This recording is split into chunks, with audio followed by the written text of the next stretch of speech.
recent verdict, which was disappointing for the Hindu side, was on the Gyanvapi mosque, where the court, the Varanasi court, rejected the plea for carbon dating. So, what do you think? Are we going the Ayodhya way here? Do you think that this is just going to go? This matter is going to drag on for years. What are your thoughts on that?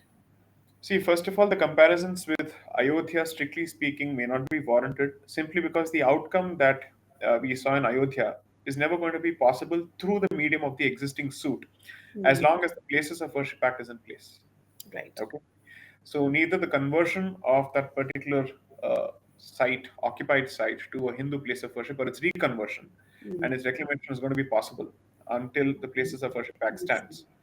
And that's one of the reasons that I think the petitioners and the councils representing them have fallen back on Section 4.3 of the Places of Worship Act, that allows examination for the purposes of either a scientific discovery or something of archaeological importance or heritage importance.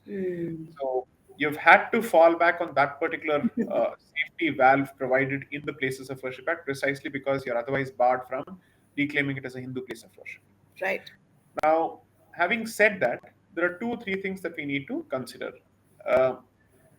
I understand that we must look at these proceedings with a certain degree of circumspection, but also we must count our victories to give credit to the councils who've done a fantastic job, Sri Vishnu Jain and his father, Sri Shankar Jain, because they've managed to convince the court, the trial court as well as the Supreme Court, that notwithstanding the existence of the Places of Worship Act, the suit is maintainable. It is not barred by the Act.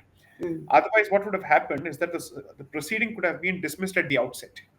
Okay, saying whatever is it that you wish to do is attracted, or it attracts the bar under the Places of Worship Act. That's not the position that's been taken. So to that extent, that's a big picture victory. Okay. Now, coming to the next issue of verifying the antecedents of the structure and demonstrating the fact that it is in fact a temple, I genuinely believe that the court ought to have allowed this particular prayer, because that verification and demonstration would still have been within the scope of the exception in the Places of Worship Act. It wouldn't have attracted the bar under any circumstances. Okay. But that said, given that the issue or the suit has already attracted a lot of attention, and therefore, to the extent that the presiding judge was also the subject of several threats, live threats. Wow. So maybe this is seen as a measure to dissipate some heat. Okay. Say, let things calm down a bit. Okay. Right. Because you see, those of us who are operating from a distance of one remove and who are not exactly direct stakeholders from the perspective of participants to the proceeding, it's easier for us to look at it from an in-principle perspective. It's because our vision is black and white. I agree. Okay.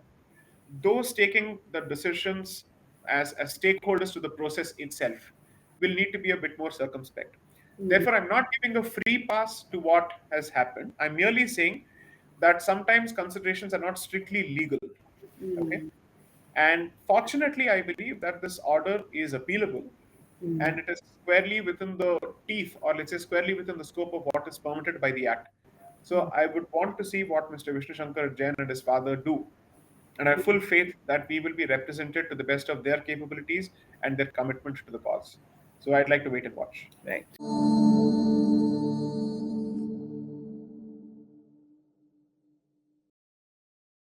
Please remember to subscribe to us and switch on the notifications for this channel. For our other social media links, more content, and to support our work, please visit citti.net.